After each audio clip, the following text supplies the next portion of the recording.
In Hills Like White Elephants, Ernest Hemingway is able to tell a whole short story and fully develop two characters without giving hardly any narration or plainly telling the reader anything. It is the truest example of the iceberg technique. I'm going to use an excerpt from the story to show how he does it. Here we start with the woman speaking. "All right, I was trying. I said the mountains look like white elephants. Wasn't that bright?" "That was bright. I wanted to try this new drink. That's all we do, isn't it? Look at things and try new drinks?" "I guess so." The girl looked across at the hills. "They're lovely hills," she said. "They don't really look like white elephants. I just meant the coloring of their skin through the trees.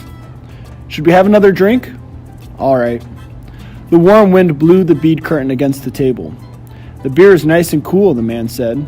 "It's lovely," the girl said. "It's really an awfully simple operation, Jig," the man said. "It's not really an operation at all." The girl looked at the ground the table's legs rested on. "I know you wouldn't mind it, Jig. It's really not anything. It's just to let the air in." The girl did not say anything.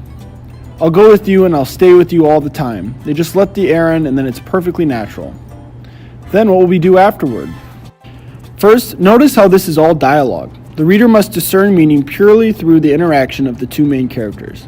It is so simple, yet so complicated. It's simple because Hemingway presents the reader with a plain conversation, yet it is very complicated because it is easy to get lost in the back and forth.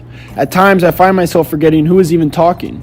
I find myself retracing the conversation to the nearest he or she to figure out who is saying what.